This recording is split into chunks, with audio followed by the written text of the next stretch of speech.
고등학교 2학년 때 퇴학당할 뻔했습니다. 제가 이제 신흥고등학교 다닐 때 학생회장을 했어요. 아, 그때부터? 예. 직업이 학생회장이구나. 예.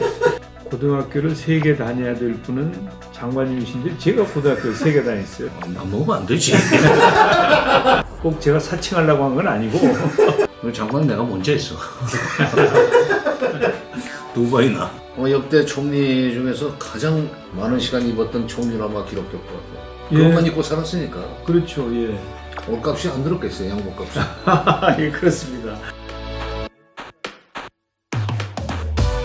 두 분께 짧은 표현을 좀 드리겠습니다. 새 이름 석자 중에 앞에 두 자가 똑같아요. 세 가지 사고가 생겼어요. 첫 번째 사고는 형제인 줄 아는 사람이 많습니다. 그리고 이제 고향도 우리 총리님은 진안이고 저는 임실이고 그러다 보니까 그래서 집안인 줄 알고 동생인 줄 알고 사람이 많다. 근데 그게 아니고 이름 두 글자는 같지만은 학렬로는 우리 도시저로부터 시작해서 내가 41세 손이고 우리 총리님이 44세 손이니까 학렬로는 예. 증손 안 보이네요. 안 보여요. 증손. 두 번째는 우리 집에 가끔 주소는 우리 집 주소인데 수신리는 정세균으로 온 편지를 갖고 있어요. 이제 결정적인 것 어떻게 보면 남북관계 관련해서 일어난 사건이 하나 있어요. 북쪽에 넘버 2인 김영남 최고인민회의 상임위원장 의전상으로는 국가 원수죠. 그렇죠. 그분이 이제 저희 있는 테이블로 오시더니 정 선생 그동안에 우리가 평소 한 2번 만났는데 그동안에 뭐 바빠서 술도 한잔 못했습니다. 오늘 한잔 합시다 하고 갔어요. 오더니 이제 딱 잔을 들고는 그동안 국회를 잘 운영해 줬어 고맙습니다 이러는 거예요. 그래서 내가 아니 국회의장은 정세균이고요. 저는 정세현입니다. 제 통일부 장관 했던 정세현입니다. 아 그렇죠. 그리고 우리가 한 2번 평소 만나지 않았어. 그래놓고는 다시 이제 한 잔 마시고는 돌아가면서 앞으로도 국회를 잘 운영해 주십시오. 근데 평양서도 정세균과 정세현은 혼동이 되고 있다는 얘기예요. 국내에서 많은 분들이 아마 그 같은 뭐 사촌이냐 들느냐 뭐 우리 정세현 부장님하고 이제 이건 옛날부터 그런 얘기들을 많이 하죠. 크게 반론을 제기하지 않고 이렇게 같은 정자 세자가 두 자가 같으니까 뭐 형제가 아니다 그래도 그냥 대충 넘어가는 이제 그런 것이었습니다. 그래서 뭐 꼭 제가 사칭하려고 한 건 아니고 결과적으로는 좀 이렇게 그냥 3대나 차이가 나는데 형제는 아닌 걸로. 안 먹으면 안 되지.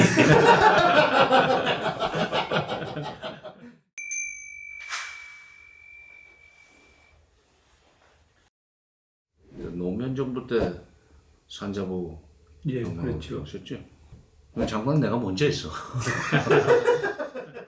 두 번이나. 근데 이제 그 이상 나는 못 올라갔고 총리는 그때부터 이제 수직 상승을 해가지고 지금 국회의장을 거쳐서 총리로 오셨는데 무주지란 장소를 떠나서 종로 출마했을 때 그때가 2012년 선거죠? 예, 2012년 선거? 2012년 선거에 종로에 척발을 디뎌가지고 그때 다 오세훈이 된다고 오세훈 바람에 불 때인데 밑바닥을 그냥 그대로 흐른 그런 전략으로 예상을 뒤엎고 종로에서 당선이 됐단 말이에요.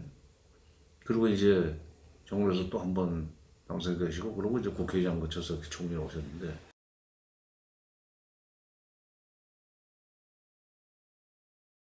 제가 77년에 통일원에 들어갔습니다. 77년에 통일원에 들어가서 통일 문제, 남북 관계를 쭉 공부를 했지만 남북 문제나 통일 문제라는 것이 국제 정치 속에서 돌아가는 거기 때문에 예.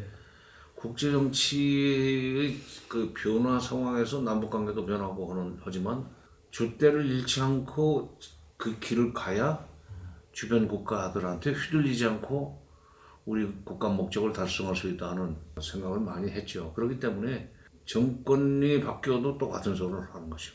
그러니까 이명박 박근혜 정부 시절에도 김대중 노무현 정부 시절의 남북관계나 대북 정책의 연장선상에서 얘기를 하다 보니까 아마 저도 블랙리스트에 들어갔을 거예요. 그때는 솔직히 방송 출연을 못했습니다. 아마 들어가 있을 거예요. 자기 분야에 있어서는 일관된 입장을 가지고 있어야죠. 제가 그 96년도에 등원을 했잖아요. 그 첫 개원 국회에서 대정부 질문을 했어요. 근데 제가 거기서 무슨 얘기를 했냐면 남북 경제 협력을 해야 된다. 네. 그런데 이제 그때는 경제 협력이라고 하면 약간 좀 그 이 국민 정서가 무슨 북한이 뭐 협력의 대상이냐, 그런 약간 그 일각의 그런 오해 소지도 있어서 사실은 제가 경제 협력을 얘기하면서 이제 경제 진출을 해야 된다. 그래서 다른 그 이 중국이나 미국이나 이런 나라들이 북한에 가서 사업을 하기 전에 우리가 해야 된다. 이제 그 아주 중요한 포인트예요. 네, 예, 그렇죠. 그런 요지에 제가 대정부 질문을 했어요. 그리고 그래야 우리 대한민국의 미래가 있다. 그때 이제 경제가 어려울 때였는데 제가 그래도 경제를 좀 아는 사람으로서 그렇게 이제 했거든요. 질문을 하고 나서 이제 그 쉬는 시간에 이수성 총리께서 오시더니 저한테 딱 악수를 하시면서 정 의원 정말 감명 깊은 이 질문을 해주었습니다. 정말 훌륭합니다. 이제 그렇게 막 격찬을 하시더라고요. 심하게 칭찬을 해주시는 것 같다. 그래서 제가 이제 김민석 의원한테 그 혹시 총리께서 뭐 얘기 안 하시더냐고 그랬더니 김민석 의원한테도 똑같이 하셨다는 거예요. 이 초선들 을 이제 여러 명한테 격려하시는 차원에서 그 총리께서 그렇게 해주신 게 아닌가. 이수성 총리님을 뵈면은 항상 감사한 생각이고 하여튼 그런 에피소드가 있었어요. 근거 없이는 그렇게 말 못해요. 먼저 북한에 진출을 해서 남북한 경제가 하나의 덩어리 공동체가 돼야만이 통일로 갈 수 있는 저희 경제적 토대다 이런 그 이론을 말씀하신 건데 그게 아니고 미적거리다가 중국이 먼저 북한에 진출해가지고 북중 경제 협력이 거의 경제 공동체 수준으로 발전을 해버리면 통일은 못하는 겁니다. 일본이 지금 호시탐탐 그 기회를 노리고 있는데 한때는 조선을 지배했던 경험이 있고 특히 북한에 대해서도 정보가 많아요. 일본이 북한에 진출하는 경우에 북한 경제의 일본화 그거는 통일에 있어서 가장 나쁜 조건입니다. 이쪽 전문이 아닌데 경제 분야 전문가로서 상당히 통찰력 있는 질문을 했기 때문에 그건 칭찬을 했다고 해요. 그러니까 이수성 총리가 우리 정세균 총리 초선 시절에 그 격려한 것은 진심이었을 거고 다른 것은 조금은 그냥 인사성이었을 가능성이 있어요. 아까 그러니까. 총리님께 하신 말씀은 진짜고 김민석 의원께 한 건 좀 아닐 수 있다. 아니 글쎄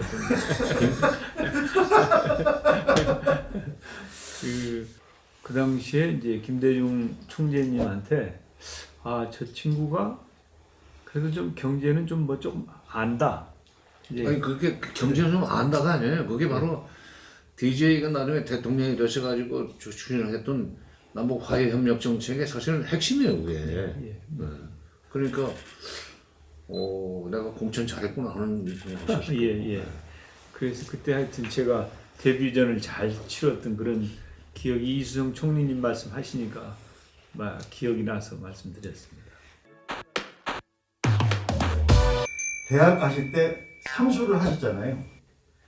우리 저 장관님은 몇 수 하셨어요? 그렇습니까? 고등학교 2학년 때 사고가 하나 생겼어요. 퇴학당할 뻔했습니다. 퇴학으로 결정이 됐는데 교장 선생님이 그래도 교육자답게 1등급 감면해가지고 무기징역을 때려서 내가 무기징역을 맞았죠. 그래서 이제 숨기고 사느라고 굉장히 애를 먹었고 한 학기가 완전히 학습 교수에 생기는 바람에 이게 대학을 제대로 갈 수가 없었어요. 그래도 원서는 써줘서 시험을 가서 붙었는데 면접 시험을 들어가니까 면접 담당하신 교수님이 딱 자네 무기징역 맞았나? 그래서 예 그랬더니 왜 그랬어? 그래서 그 지방에 있는 중학교 교장 정도 되는 사람을 갑자기 이렇게 서울에 고등학교 교장으로 내려앉히는 법이 어디 있습니까? 말하자면 낙하산이죠. 선동했다고 해서 퇴학당을 보내다가 무기징역 걸고 끝났습니다. 그랬더니 그 선생님이 가만히 쳐다보는 나를 보통 놈이 아니구나 하는 식으로 생각을 하셨던가요. 그 해는 떨어지고. 근데 한번 떨어지고 나니까 내가 솔직히 죽으려고 했었어요. 그래요? 그런 극단적인, 요즘 극단적인 선택이라고 그러는데 그것도 생각해봤지만 그러다가 더 큰 불효가 될 것 같아서 이제 참고 다시 그 일을 봤는데 또 떨어진 거예요. 근데 그러다 보니까 공부가 하기 싫어졌어요. 술이나 먹고 그런 바람에 사수를 했어요. 장관님은 금수저고 저는 흙수저다. 학교를 보더라도 북중에 경기에 그 서울대학에 그런데 이제 초등학교도 분교 또 중학교는 정식 중학교가 아닌 고등공민학교를 거친 검정고시 무주 안성고등학교를 들어갔다가 그랬어요? 전주공업고등학교를 다시 들어갔다가 신흥고등학교를 전학을 해가지고 고등학교를 3개 다녀야 될 분은 장관님이신데 제가 고등학교 3개 다녔어요. 옛날에 고등학교 3개 다닌 사람들은 그래도 좀 주먹이라도 쓰고 그런 사람이나 3개 다니지 누가 3개를 다닙니까? 제가 이제 신흥고등학교 다닐 때 학생회장을 했어요. 그때부터? 예, 저는 뭐 원래 뭐 초중고 다 지금, 했죠. 쭉. 직업이 학생회장이구나. 예.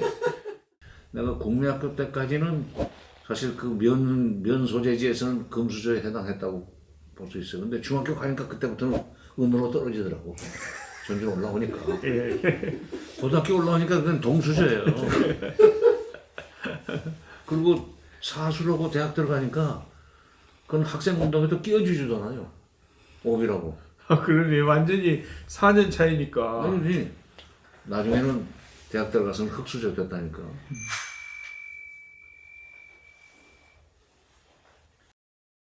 이게 제 경우에는 도시락을 꼭 싸가지고 다니셨어요. 도시락에 김치 국물이 이렇게 끓는 자국이 보이는 도시락.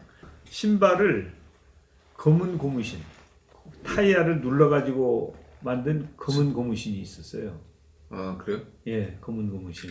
그 양복이 딱 고립된 양복, 딱 한 벌만 맨날 그걸 입고 다니시고 엉덩이랑 이런 데가 좀 이렇게 그 자국이 헤어진 자국이 나는데 그런데 자기 제자들 중에 전망이 보인다 하는 애들한테는 대학 등록금도 대주고 이제 아주 그런 정말 훌륭한 그런 많은 사람들로부터 존경받는 선생님이 계셨는데 교감 선생님이셨는데 예, 교감 선생님이셨는데 제가 이제 학생회장에 출마한다고 그러니까 저를 부르시더니 너는 학생회장을 안 하는 게 좋겠다. 학생회장을 하다 보면 공부가 좀 떨어질 거 아니냐. 근데 이제 제가 그 학교에서는 이제 전체에서 1등을 했었거든요. 전주 본고에서도 그렇고 신흥고등학교에 가서도 그렇고. 그러니까 네가 그 서울 법대를 가려면 학생회장을 하지 말고 공부를 해라. 그때는 제가 우물안 개구리인지 모르고 저는 학생회장도 하고 서울대도 갈 수 있습니다. 그러니까 하겠습니다. 그랬는데 이제 제가 2번 떨어진 거죠. 사람 팔자라는 게 예. 정해져 있어요. 본인은 모르고 가지만은 어떨 때는 낭떠러져서 그 굴러 떨어졌다고 해서 원통에 오고 그러지만 그 낭떠러져서 굴러 떨어졌기 때문에 더 큰 위험을 비켜갈 수 있었고 정치인의 길을 걸었을지도 몰라요. 예. 딱 근데 제가 보기에는 정치인이 더 잘 어울리시는 분이에요. 근데 지금처럼 할 수는 없잖아요.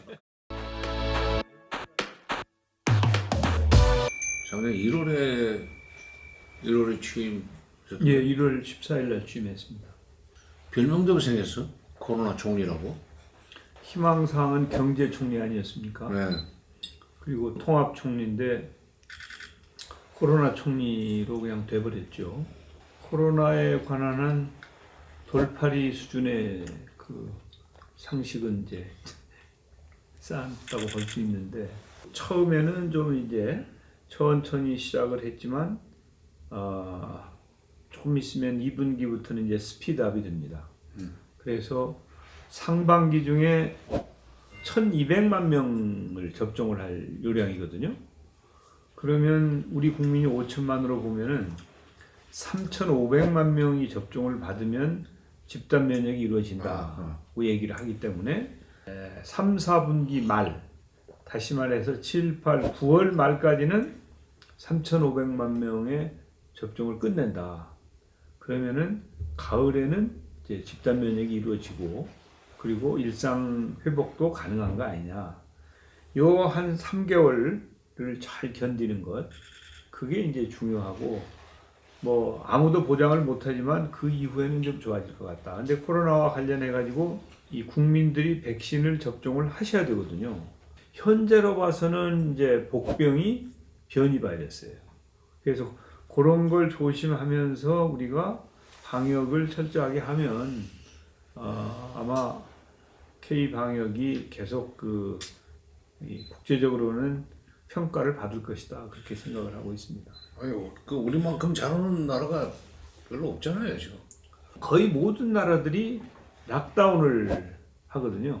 우선 공항부터 우리보다 훨씬 더 타이트하게 관리를 하고 봉쇄를 철저하게 하는 경우가 대부분인데, 우리나라는 봉쇄를 하지 않고, 그러니까 국경도 봉쇄하지 않았고 국내에서도 어느 정도 일상이 가능하도록 하면서 이제 확진자 수를 최소화했다고 하는 게 이제 국제적으로 평가를 받는 것인데, 국민들께서는 이제 1년 넘게 이거 우리 이렇게 막 힘들다. 처음에는 그냥 그 형제지간이나 가족들한테도 5명 이상 못하게 했어요.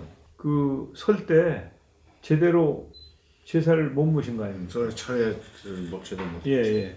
근데 이제 지금은 직계 좀비석은 괜찮다.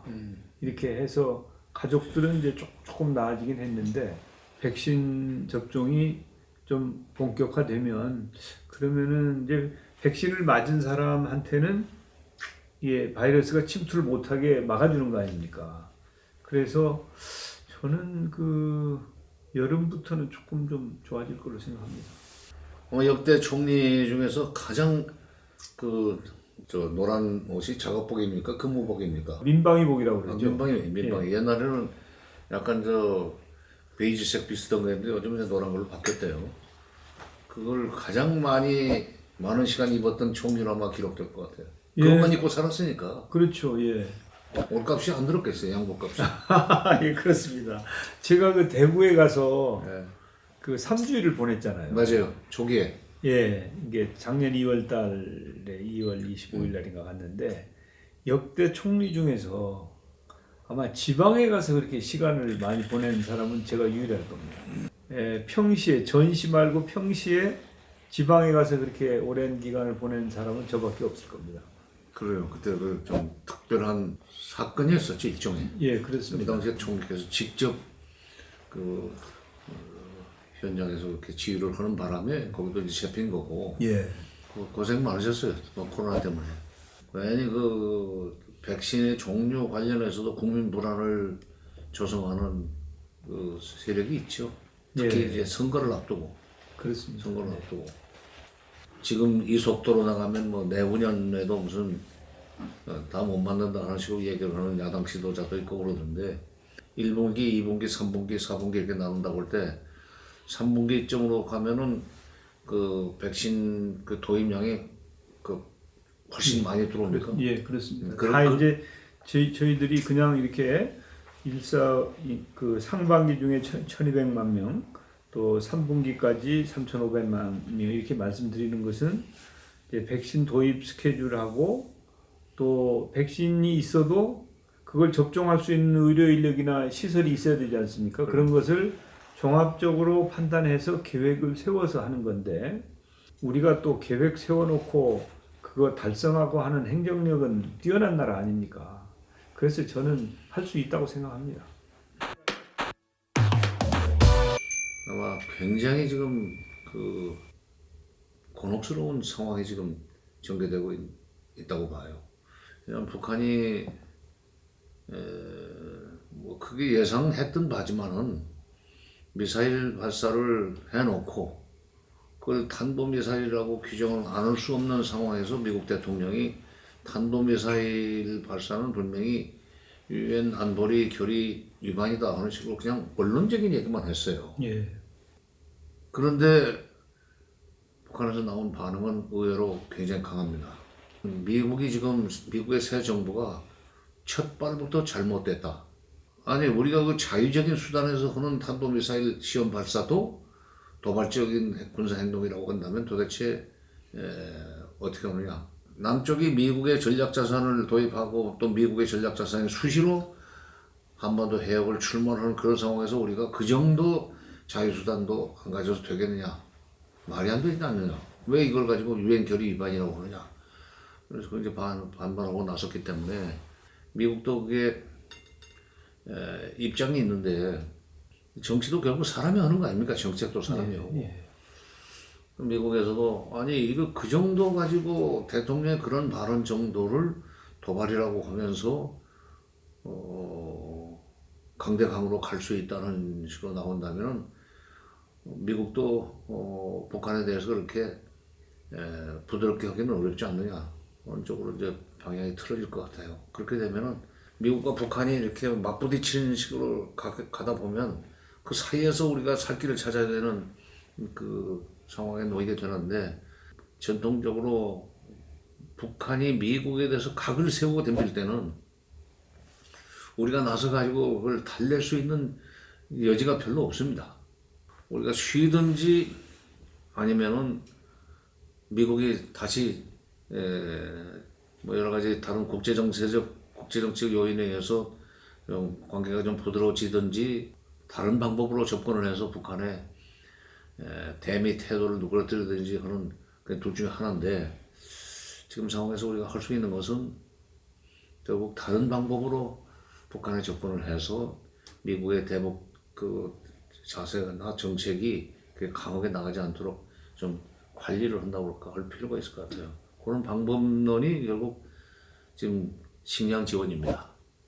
지금 말을 못해서 그렇지. 다 우리 총리님이나 나나 다 농촌 출신이기 때문에 2,500만이 먹는데 필요한 양을 한 550만 톤 정도로 예상을 하는데 농사 잘 돼도 100만 톤은 부족입니다. 우순 풍조하면 450만 톤 만들어내요. 근데 거기 이제 쌀, 옥수수, 감자 이 세 가지인데 그 태풍이 한번 쓸고 가면 수확량을 확 떨어져 버립니다. 한 350만 톤 정도로 떨어져 버리기 때문에 200만 톤이 부족해요. 금년도에 그러니까 작년 농사 수확기 이후에 다 금년도 수확기까지 그 기간 동안에 200만 톤이 부족하다.